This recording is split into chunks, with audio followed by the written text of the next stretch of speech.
Le stress est la maladie du siècle. C'est un business de plusieurs milliers de dollars. Mais Jésus a dit, je suis venu pour que vous ayez la paix.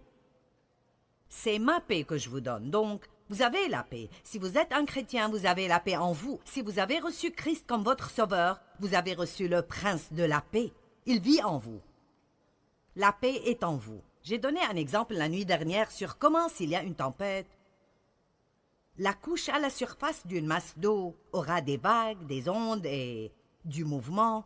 Elle n'est pas douce et calme, mais très en profondeur. Cette eau est toujours aussi calme qu'elle puisse l'être. Et si nous nous regardons comme cela, il y a toujours quelque chose qui souffle à la surface de nos vies. Mais la paix est définie comme étant un cœur calme, et donc, quoi qu'il arrive dans nos circonstances, nous pouvons maintenir un cœur calme. Maintenant, je vais juste dire que je crois que c'est plus facile pour certains que pour d'autres. Ah, je voudrais dire que ce n'est pas juste, mais de toute façon, Dieu nous crée tous différemment et nous devons tous apprendre comment... Il y a quelque chose qui est difficile pour tout le monde. Donc, pour mon mari, c'est très facile d'oublier ses soucis et de ne pas s'inquiéter, et alors il a été une image parfaite de paix à travers nos 48 ans de mariage. Moi, en contrepartie, j'étais accrochée désespérément à propos de quoi que ce soit tout le temps.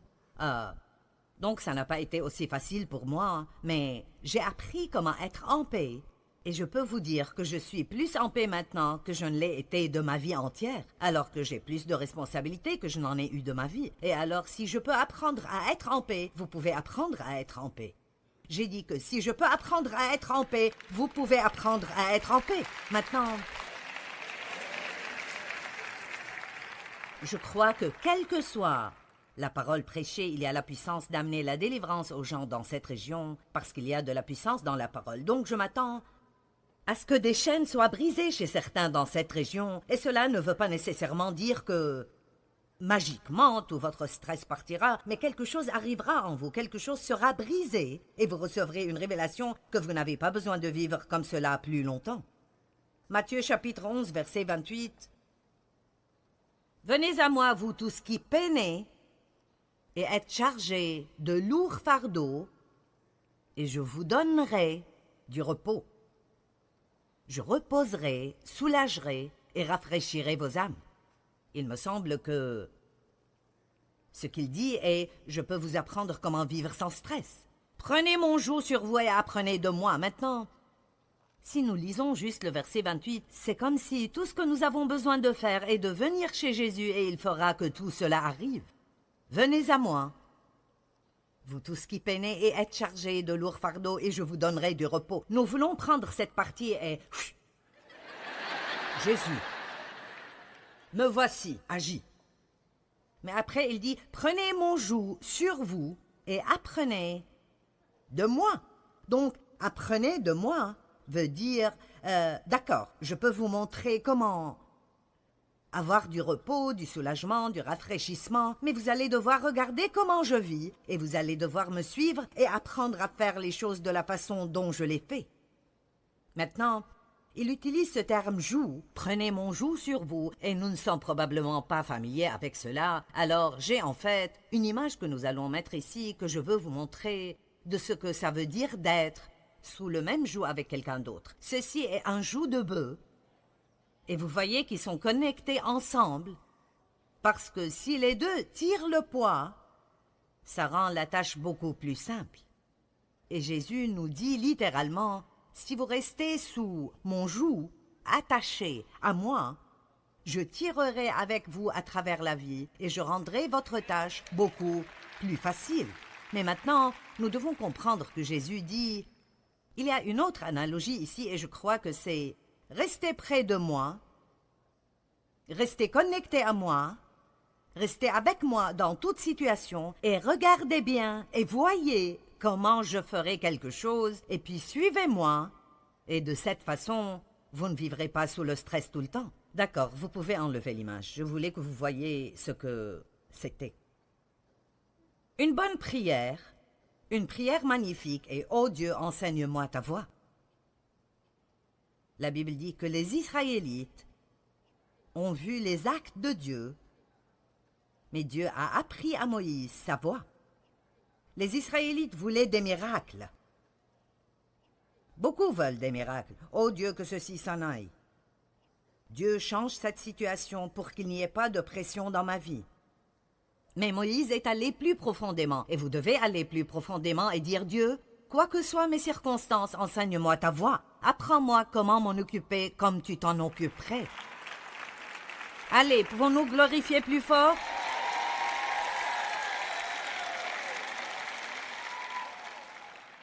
J'ai dit la nuit dernière que j'ai passé une grande partie de ma vie à essayer de changer les gens. Si je n'aimais pas ce que Dave faisait, j'essayais de changer Dave. Vous aimez tous vos enfants, mais vous n'aimez pas toute leur personnalité, et alors, j'avais des enfants que j'aimais, mais je n'aimais pas vraiment.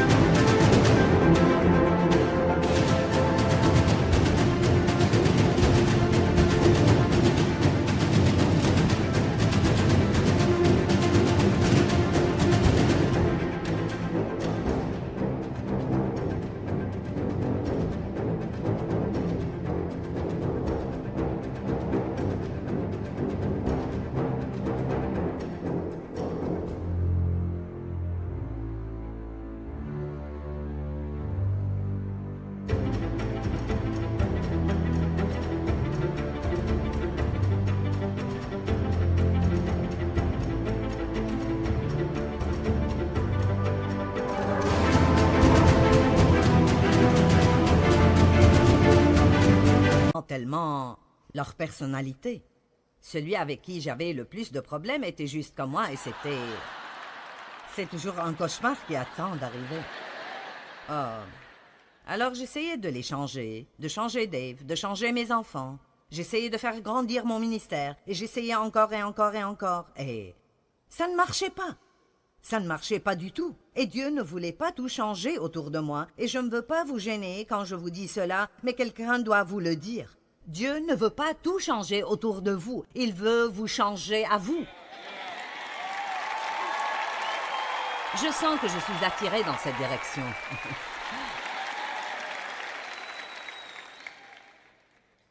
Mince, si nous pouvions juste comprendre ceci. Dieu ne veut pas changer toutes mes circonstances pour qu'elles m'aillent bien tout le temps et la vie est douce et bonne. Il veut me changer à moi. Jésus a dit « Suivez-moi ». Il ne voulait pas dire « Suivez-moi et laissez-moi rendre votre vie merveilleuse ». Il voulait dire « Regardez-moi et apprenez comment faire ce que je fais ». Maintenant, avant que je n'aille plus loin...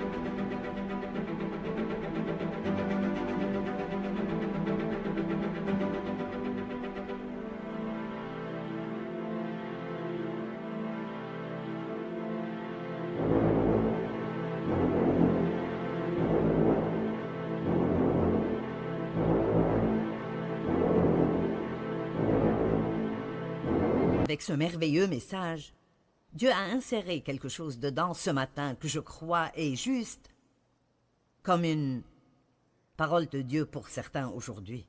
Et Dieu m'a mis cela sur le cœur quand je m'asseyais ici ce matin pendant la louange et j'ai réalisé que je devais ajouter cela à mon enseignement. Nous allons regarder le psaume 32, les 5 premiers versets, et je veux vous parler de la culpabilité et de la condamnation.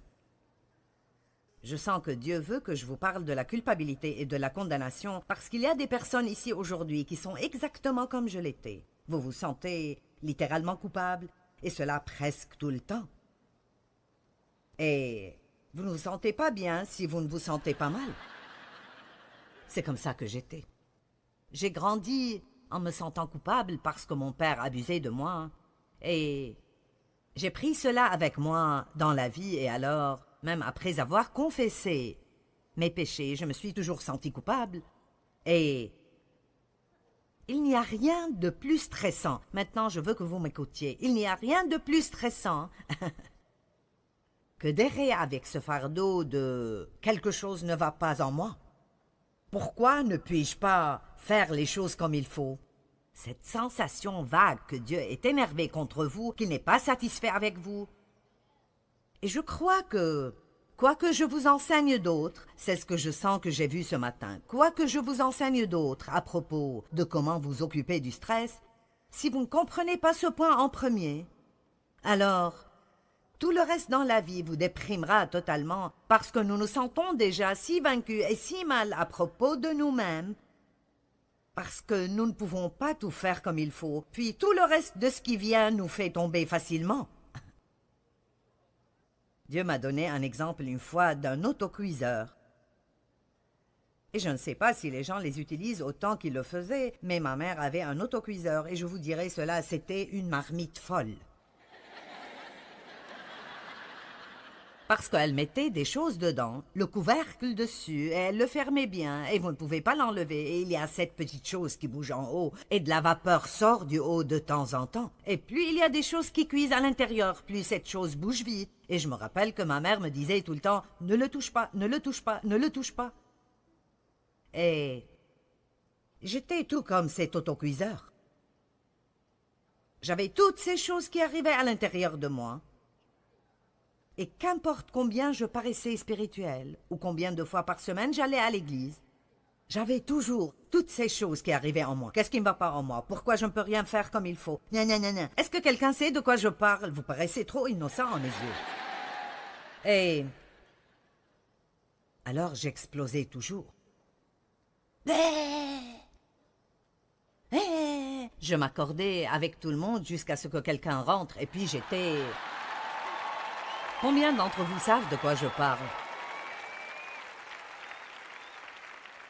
Je pouvais juste exploser à cause des choses les plus simples parce que je me sentais stressée tout le temps. Et je pensais que c'était mes circonstances. Mais honnêtement, une grande majorité de cela était ce qui arrivait en moi. Donc, si quelqu'un me touchait de n'importe quelle façon ou une circonstance me touchait, j'explosais comme cet autocuiseur. Et je veux juste vous dire que ceci doit changer avant que nous n'allions plus loin. Et je ne veux pas que vous partiez d'ici aujourd'hui et que vous continuiez à répéter la même chose encore et encore et encore. Laissez-moi vous dire quelque chose. Vous êtes des êtres humains imparfaits, et moi aussi. Et c'est exactement pour cela que Jésus est venu pour nous. Et il n'y a personne entre nous ici qui fera un jour tout comme il faut, même pas pour un jour. Même pas pour un jour. Nous avons tous péché en chemin vers la réunion ce matin.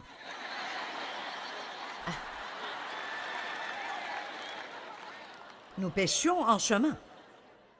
Je veux dire, vous savez, la Bible parle de péché dans les pensées, les paroles et les actes. Je ne peux pas vous dire que toutes mes pensées étaient belles aujourd'hui. Mais Dieu merci, je sais comment les chasser maintenant. D'accord, Psaume 32, ceci est pour quelqu'un ou un groupe de personnes, des personnes qui regardent à la télé. Comprenons ceci. Psaume 32, verset 1. « Béni, heureux, fortuné et enviable, l'homme pour qui le pardon de ses fautes est donné continuellement, dont le péché est pardonné. Béni, heureux, fortuné et enviable l'homme au compte de qui l'Éternel ne porte pas le péché et qui est exempt de duplicité. » Tant que je taisais ma faute, avant de confesser, je m'épuisais à gémir sans cesse à longueur de jour. Le jour et la nuit, ta main s'appesantissait sur moi, ma vigueur m'abandonnait comme l'herbe se dessèche l'été. C'est là, pause et pense calmement à cela. Êtes-vous prêts pour cela? Verset 5. Je t'ai avoué ma faute, je n'ai plus caché mes torts. J'ai dit, je reconnaîtrai mes péchés devant l'Éternel. Je révélerai le passé jusqu'à ce que tout soit dit. Alors, tu m'as pardonné instantanément la culpabilité et l'iniquité de mon péché. Pause et pense calmement à cela. Tu m'as pardonné instantanément, pas juste le péché, ne manquez pas cela, la culpabilité. La culpabilité. Écoutez, si Dieu a enlevé notre péché, qu'y a-t-il pour toujours nous sentir coupables? Vous ne devez pas vivre sous la condamnation. Je pense que parfois nous pensons que c'est religieux de nous haïr nous-mêmes. Eh bien, je suis juste un raté. Non, écoutez, vous devez mettre la robe de la justice et lever votre tête et savoir que vous êtes la tête et pas la queue. Dieu vous aime. Vous êtes au-dessus et pas au-dessous. Vous êtes loin par Dieu. Amen. Vous avez ce dont quelqu'un d'autre dans ce monde a besoin. Vous n'allez jamais vous débarrasser des fardeaux du stress dans votre vie si vous ne commencez pas à avoir une bonne attitude envers vous-même à l'intérieur. Donc, si vous ne vous aimez pas vous-même, alors vous devez vous réconcilier avec vous-même, parce que où que vous alliez le reste de votre vie, vous y serez. Et si vous ne pouvez pas vous réconcilier avec vous, tout le reste sera difficile. Est-ce que quelqu'un a besoin de cela? J'espère que quelqu'un avait besoin de cela. Donc, quand Jésus a dit « Venez à moi et apprenez de moi », l'une des premières choses que Jésus nous enseigne est de recevoir son pardon et de ne pas vivre sous la condamnation. Maintenant, 4 choses que Jésus a faites pour s'occuper du stress. Vous dites « Jésus a eu du stress ?» Eh bien, je veux dire, partout où il allait, quelqu'un essayait de le tuer. Nous n'allons pas reprendre cette liste de nouveau. Judas l'a trahi pour 30 pièces d'argent. Pierre l'a renié. Vous parlez d'avoir vraiment une mauvaise journée? Numéro 1, il se confiait en tout à Dieu. 1 Pierre 2, 23. Certains d'entre vous sont stressés à propos de choses dont vous ne pouvez rien faire à leur propos et seul Dieu peut le faire et vous devez les donner à Dieu. Vous devez les laisser et les laisser tomber et les donner à Dieu. Et cela inclut votre passé, votre futur, vos enfants et tout le reste de ce qui vous gêne. 1 Pierre 2, 23, j'aime cela. Quand il était injurié et insulté, il ne ripostait pas par l'injure ou l'insulte. Quand on le faisait souffrir, il ne dit aucune menace de vengeance, mais il remettait sa cause lui-même et tout le reste entre les mains du juste juge. J'aime ce verset, je l'ai sur le mur de mon bureau, pour me rappeler de faire confiance en Dieu dans tout, les petites choses, les grandes choses, et lui faire confiance dans ce qui arrive avec moi. Ce que je reçois, Dieu, dépend de toi. Si je ne le reçois pas, tu as une raison. Si quelqu'un me maltraite, alors je ne perdrai pas ma vie à le haïr, je te ferai confiance. Vous devez apprendre à faire confiance en Dieu dans toutes petites choses parce qu'en fait, la confiance est la réponse à toute frustration. La deuxième chose que Jésus a faite est de prier. Il allait toujours, en quelque sorte, loin de la foule pour prier. Il se levait tôt pour prier. Parfois, il priait toute la nuit. Et je ne vais pas prendre le temps de me tourner vers ces versets, mais quand il était à Gethsémani, à se préparer pour ce qui allait être le temps le plus difficile de sa vie ou de celle de qui que ce soit, il a demandé à ses disciples de prier avec lui. Et nous savons par la lecture des évangiles qu'ils se sont endormis. Il prit avec lui Pierre et les 2 fils de Zébédée. Il commença à être envahi de tristesse et d'angoisse. Et puis il leur dit, c'est ainsi qu'il se sentait. Vous savez, nous n'avons pas besoin de faire tout ce qu'on sent. Il leur dit, je suis accablé de tristesse à en mourir. Restez ici et veillez avec moi. Et il s'est éloigné un peu, et quand il est revenu, ils étaient endormis. Mais l'une des choses qui sont arrivées et qui l'a aidé à traverser cela était que quand il s'est éloigné d'eux, un ange est venu et l'a servi et l'a fortifié dans l'esprit. Et l'une des choses qui arrive quand nous prions est que Dieu nous fortifie. Allons maintenant. Il nous fortifie, il ne fait pas... La prière ne veut pas toujours dire que Dieu se débarrasse de ce qui nous dérange. Plusieurs fois, il choisit de nous fortifier et nous permet d'endurer avec une bonne attitude.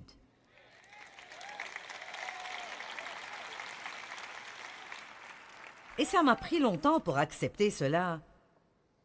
parce que je ne voulais pas devoir passer par là, je voulais que Dieu s'en débarrasse. Amen. Et la troisième chose que Jésus savait faire pour l'aider avec ce facteur du stress, il savait quand se taire. Oh oh. Jean chapitre 14, verset 30. Jésus a dit « Je ne parlerai plus avec vous plus longtemps, car le prince, le dominateur, le gouvernant de ce monde vient. Il n'a pas de prise sur moi. Il n'y a rien en moi qui lui appartient, il n'a pas de puissance contre moi. » J'ai enseigné sur ce verset beaucoup de fois et il m'émerveille toujours. La Bible dit dans Ésaïe 53 que « Comme un agneau mené à l'abattoir, il n'a pas ouvert sa bouche. » Et je me demande combien de fois nous avons lu ça et nous n'avons aucune idée de pourquoi la Bible dirait cela. Savez-vous combien c'est difficile de garder la bouche fermée quand vous êtes sous pression?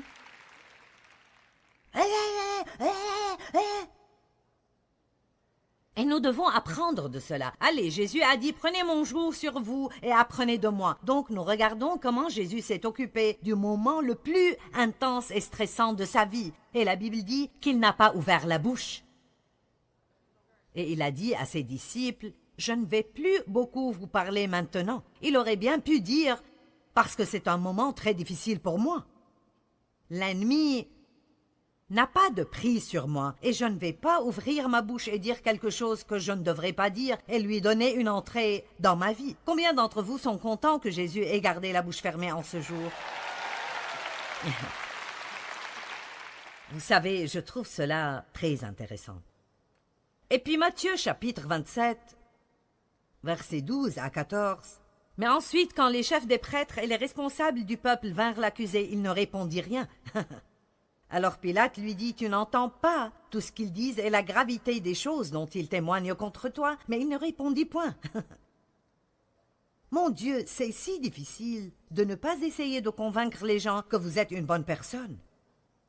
Je ne sais pas pour vous, mais je trouve que c'est difficile de ne pas me défendre. « Mais tu ne comprends pas, tu ne comprends pas, tu as une mauvaise image de moi. » Calme-toi et laisse-moi te convaincre que je suis une bonne personne.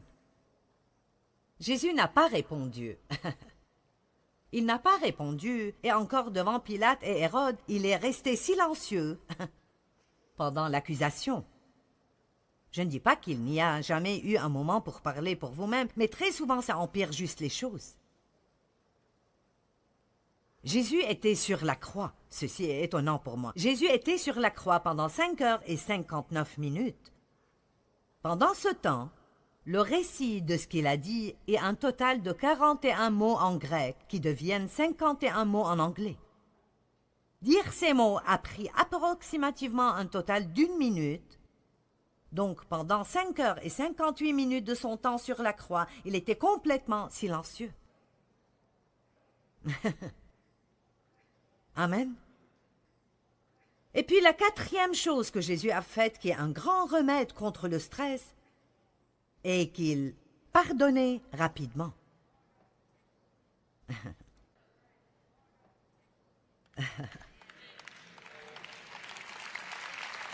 D'accord, puis-je vous donner un indice? Si vous voulez avoir une vie de stress et de misère, allez-y et offensez-vous facilement.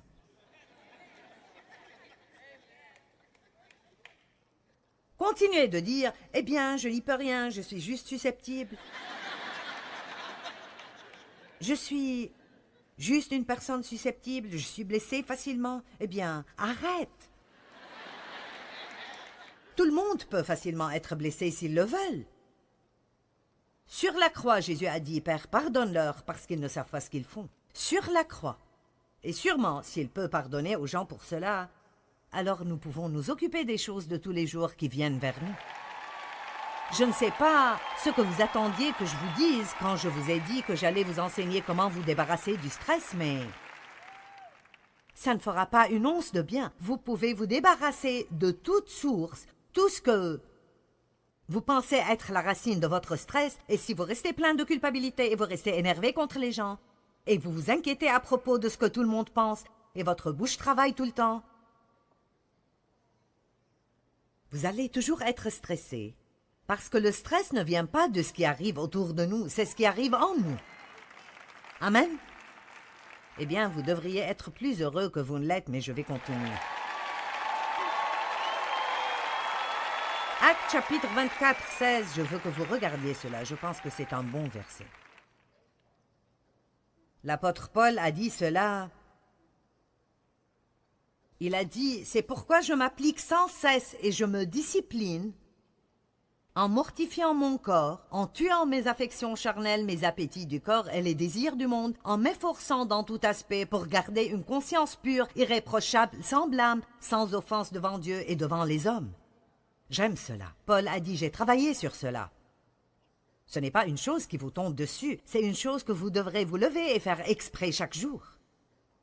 Chaque jour, je vais devoir dire non à ma chair. Chaque jour, je vais devoir me discipliner. Je pense que nous devrions tous juste avoir un but. Soyons tous d'accord pour avoir un but. Unissons-nous tous et voyons si nous pouvons donner à Satan une crise de nerfs.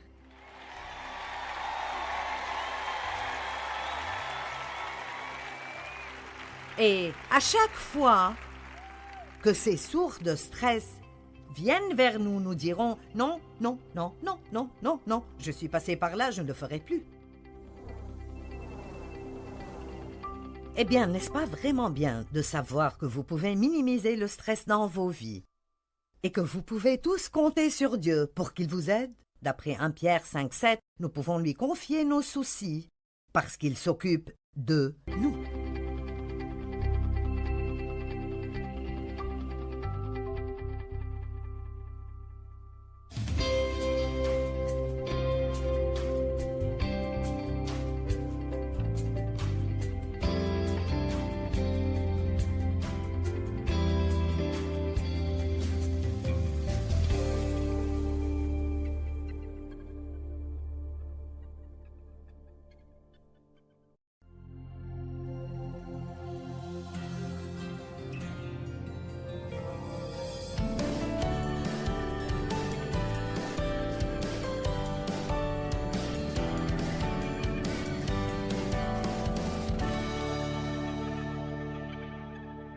Laissez-moi vous poser une question. Combien d'entre vous sont trop occupés?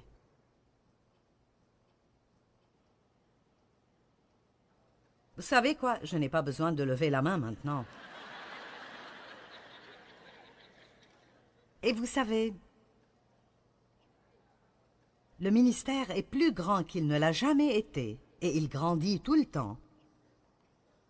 Et je travaille moins qu'avant, parce que je travaille plus intelligemment, pas plus durement. Amen. Nous connaissons tous l'histoire de Marie et de Marthe. Marthe travaillait, et Marie travaillait aussi jusqu'à ce que Jésus vienne, et puis elle s'est immédiatement mise à ses pieds parce qu'elle avait une opportunité qu'elle ne voulait pas manquer. Et je me demande combien d'entre vous sont comme je l'étais, où vous êtes si attachés au travail que vous manquez les choses vraiment importantes dans la vie. Combien d'entre vous sont si occupés que vos enfants ont presque grandi et vous les connaissez à peine? Vous savez, quand vous êtes vieux, si vous n'avez pas de relation avec vos enfants, vous ne serez pas heureux. Et une relation ne commence pas juste soudainement parce que vous êtes les parents. Vous devez construire ces relations, et les relations demandent une chose, et c'est le temps.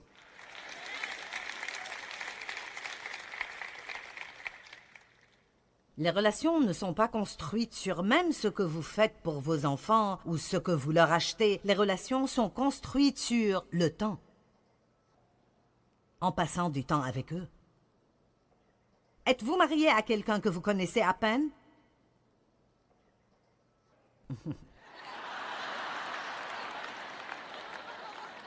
Eh bien,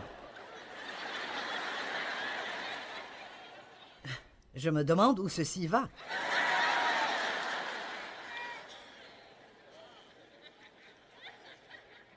Est-ce que vous trouvez un endroit chaque jour dans votre vie pour rire? Vous le devriez. Le rire est un grand remède au stress. Il est probablement meilleur que tout médicament contre l'anxiété. Êtes-vous seul parce que vous n'avez jamais pris le temps de construire des relations de qualité? Voudriez-vous être plus proche de Dieu, mais vous ne prenez jamais le temps de prendre du temps avec lui? Est-ce que vous vous sentez fatigué la plupart du temps, mais en vérité, vous ne prenez jamais le temps de dormir ou de vous exercer ou de vous reposer ou de jouer? Eh bien, vous savez, ce n'est pas quelque chose que Dieu éloignera de vous. Il vous donnera la sagesse et la grâce et vous aidera à faire les changements dans votre vie que vous avez besoin de faire. Je vous ai déjà raconté que je me suis presque littéralement écroulée physiquement. J'ai travaillé si dur, je me suis rendue malade au moins 3 fois différentes dans ma vie. Et quand vous tombez malade à ce point, vous ne vous en remettez pas. Avec 2 semaines de vacances, ça prend un long moment parfois pour se remettre de ce genre de choses. Et je suis heureuse de dire que je me sens mieux maintenant qu'à tout autre moment de ma vie.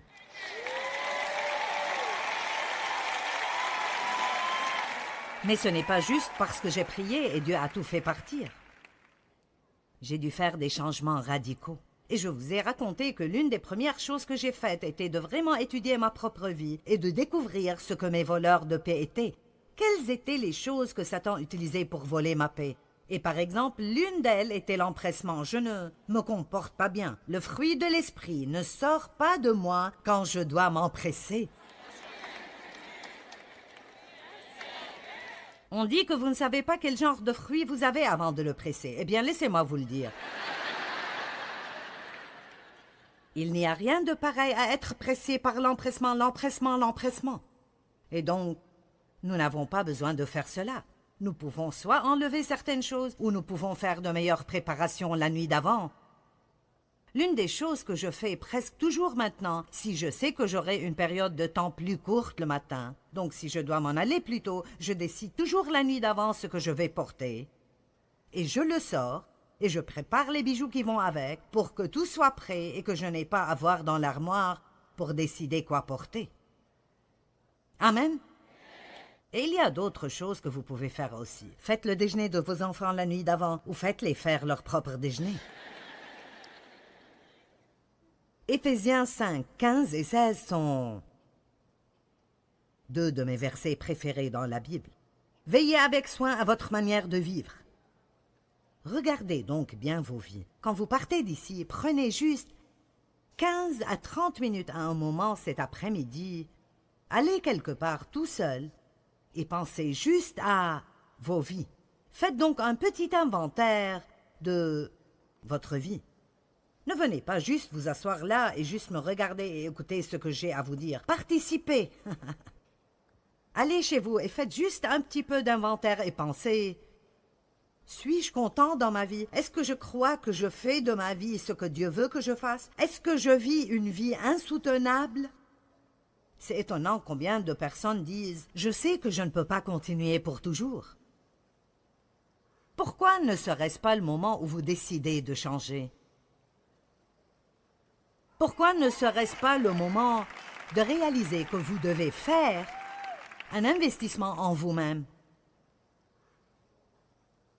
C'est le moment de vous débarrasser de beaucoup de ces choses dans vos vies qui ne portent pas de bons fruits. Veillez donc à votre manière de vivre. Comportez-vous avec circonspection, non comme des personnes insensées, mais comme des gens sensibles, intelligents et sensés. Mettez à profit les opportunités qui se présentent à vous, car les jours sont mauvais. Comme je l'ai dit, mon ministère est plus grand que jamais. Nous diffusons aux 2 tiers du monde en 83 langues différentes.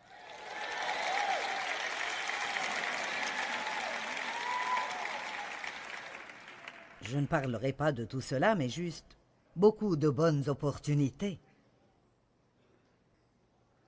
Et je travaille plus intelligemment, pas plus dur, et beaucoup de personnes m'aident. Et ils ne font pas toujours tout de la façon dont je voudrais qu'ils le fassent. Mais qu'est-ce qui est meilleur?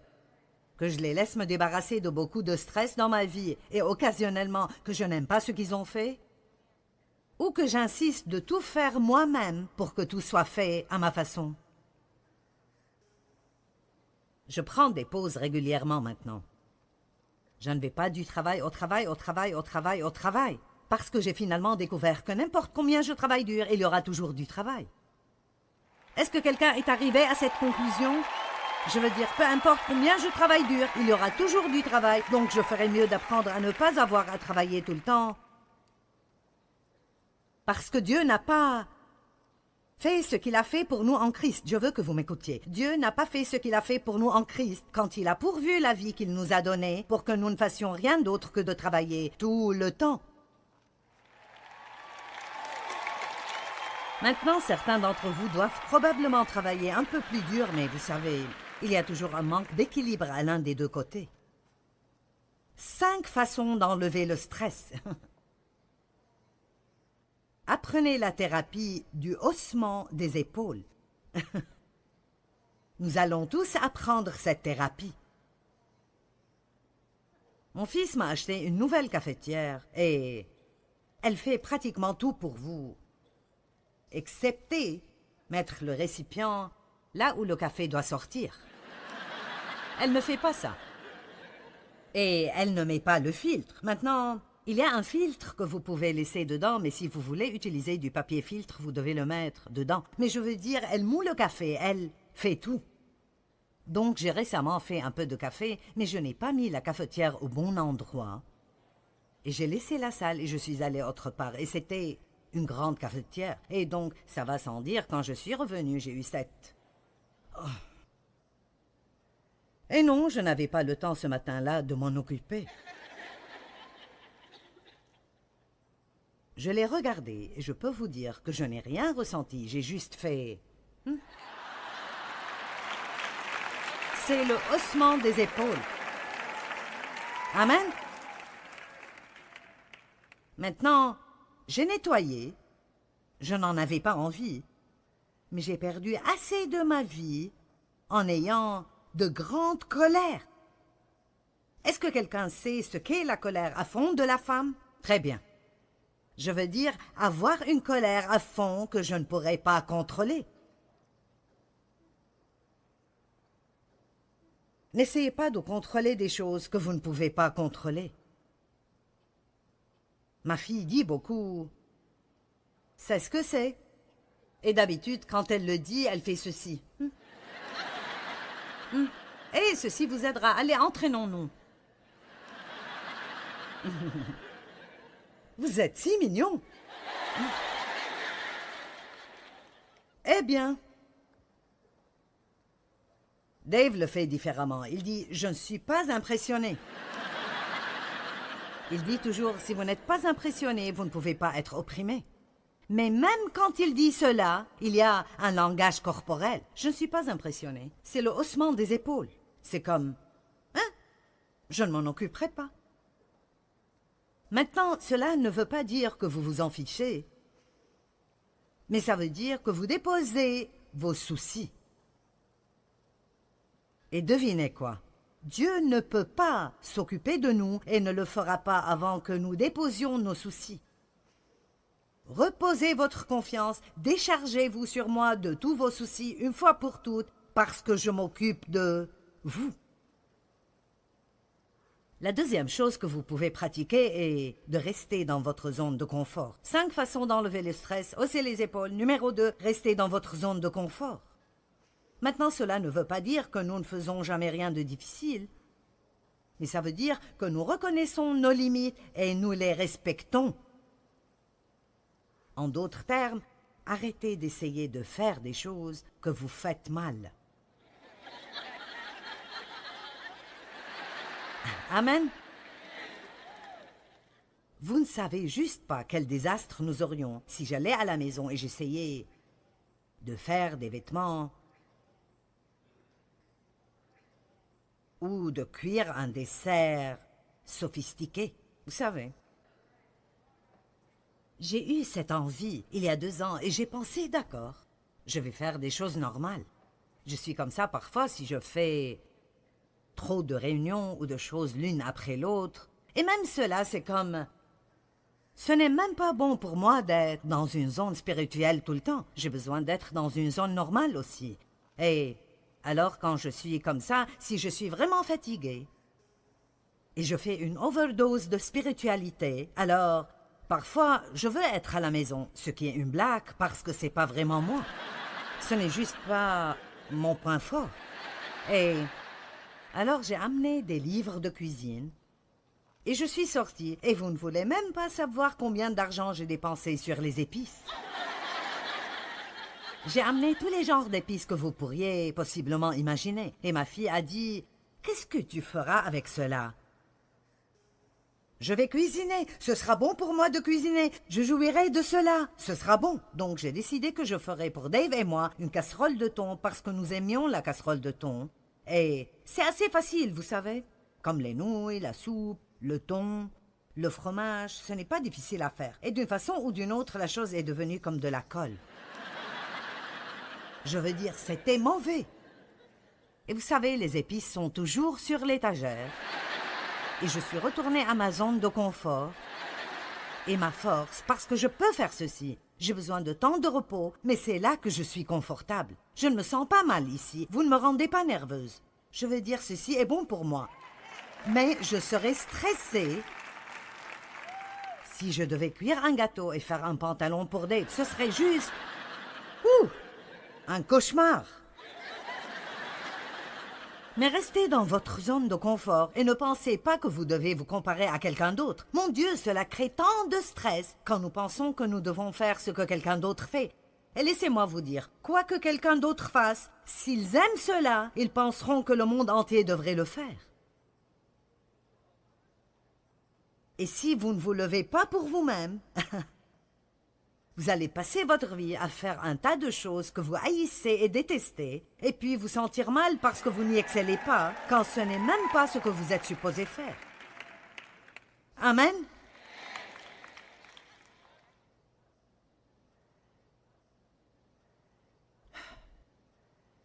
Numéro 3. Éliminez tout de votre programme qui ne porte pas de bons fruits.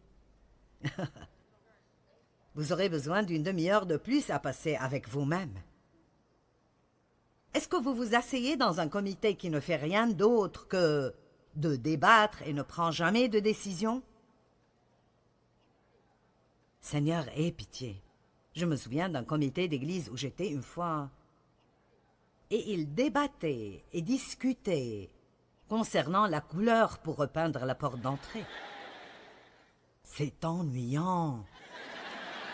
Combien de temps passez-vous à faire ou à écouter des commérages?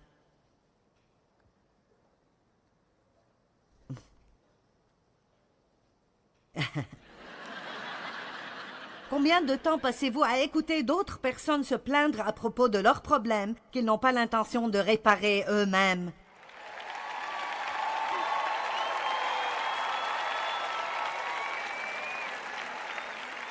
Ils ne veulent pas votre aide. Ils ne veulent pas de réponse. Si vous leur donnez une réponse, ils ne le feraient toujours pas. Combien de temps passez-vous à regarder des choses vraiment stupides à la télé? Ou peut-être juste à changer la chaîne pendant 2 heures et sans jamais rien regarder. Je sais que certains d'entre vous aiment probablement la télé-réalité. Mais je ne l'aime pas. Je vois assez de réalité, merci. Quand je regarde la télévision, je veux du fantastique. Donnez-moi un conte de fées. Je veux quelque chose qui n'est pas connecté à la Terre. Je ne veux pas regarder une autre bagarre de famille où ils s'entretuent presque. Ça m'a pris 40 ans pour sortir de là. Pourquoi voudrais-je faire cela?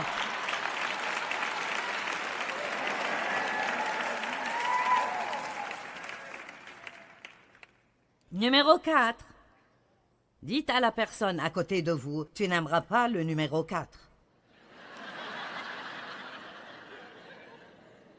Je vous l'ai dit en avance que vous n'aimerez pas cela, parce que la chose numéro 4 que vous pouvez faire pour réduire le stress est de vous exercer.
L'exercice est l'un des meilleurs remèdes pour le stress dans le monde entier. Maintenant, écoutez, nous avons ces petites choses appelées endorphines dans notre corps. Et ce sont les hormones du bien-être. Et elles augmentent quand nous nous exerçons. Les endorphines nous font nous sentir heureux et nous nous inquiétons moins. L'exercice améliore votre sommeil et cela agit contre le stress. Si vous vous exercez assez pour suer, ça enlève les poisons toxiques de votre système. Ça peut diminuer votre pression sanguine, vos battements de cœur au repos et le cholestérol. Et ça améliore votre humeur.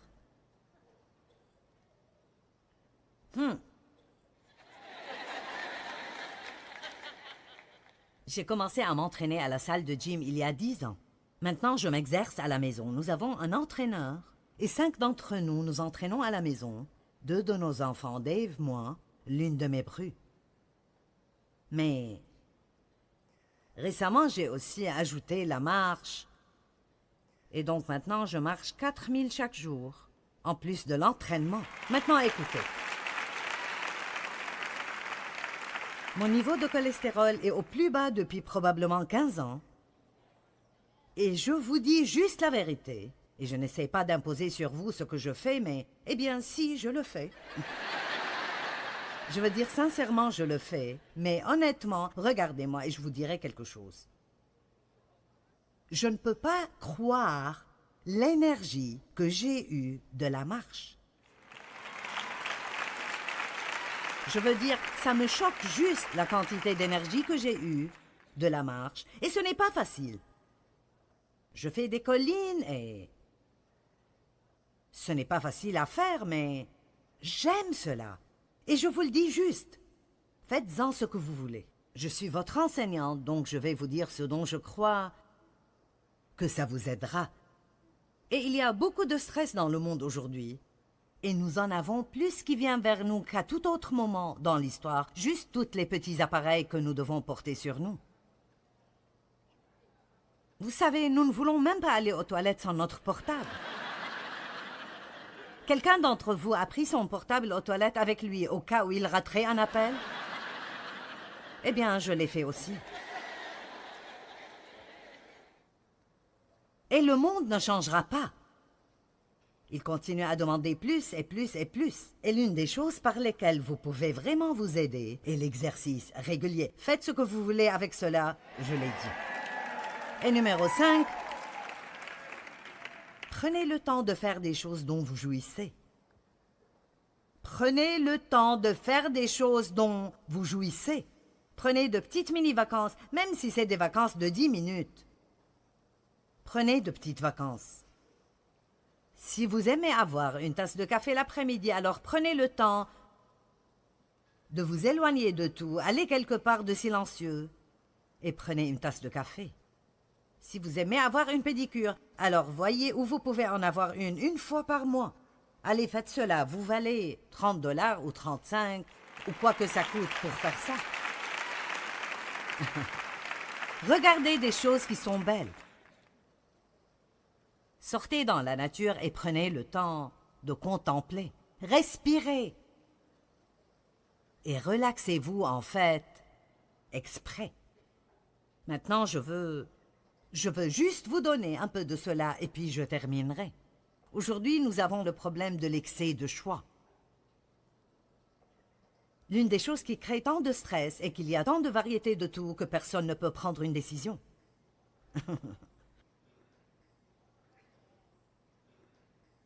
Il y a maintenant dans les magasins 48 750 articles.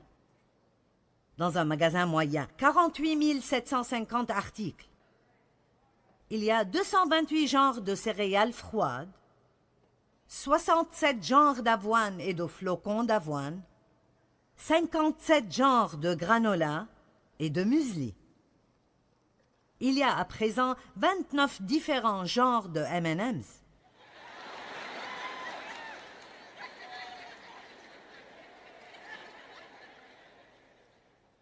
Et j'ai vu cela dans une pub à la télé.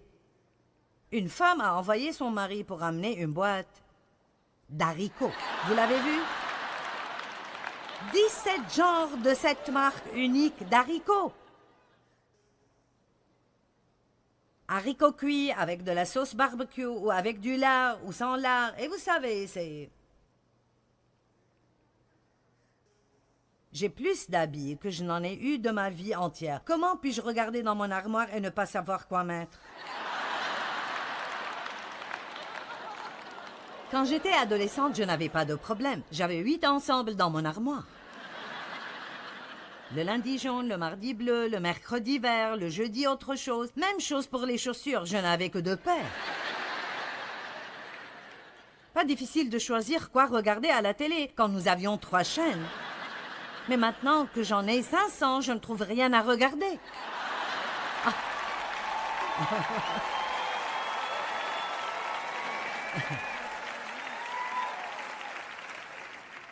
Mais écoutez, l'excès du choix. Vous pouvez enlever beaucoup de stress dans votre vie si vous commencez juste à être décisif. Certains d'entre vous ont plusieurs décisions que vous devez faire et vous vous rendez fou quand vous allez en avant, en arrière, en avant, en arrière, en avant, en arrière. Eh bien, et si je manque Dieu? Et si je manque Dieu? Et si je manque Dieu? Vous savez quoi? Il m'a dit il y a très longtemps, si tu me manques, je te trouverai. Allez, donnez gloire à Dieu.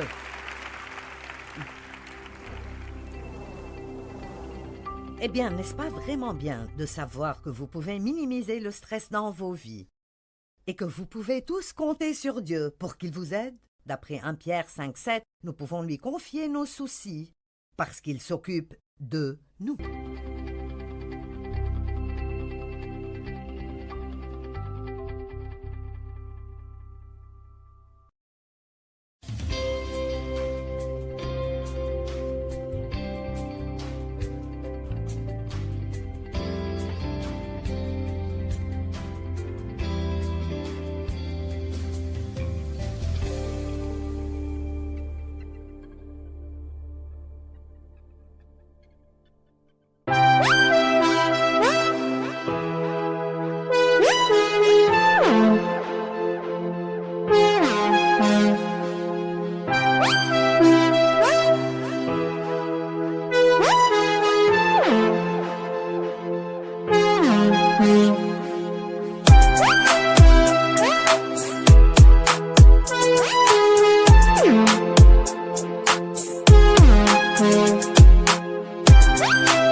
Đi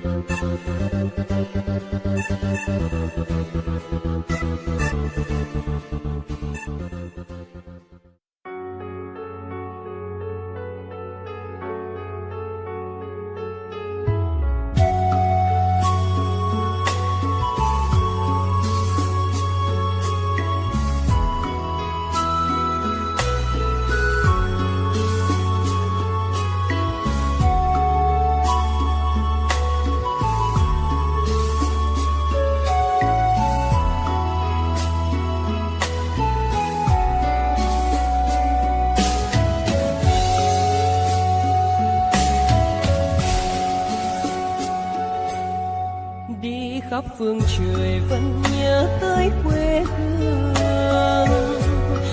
người về đây thăm làng trù quê mẹ và làng sen quê cha, xúc động bồi hồi người rơi giọt lệ, thương mái nhà tranh thương đất mẹ nghèo, đi suốt cuộc đời mới được thăm.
Thank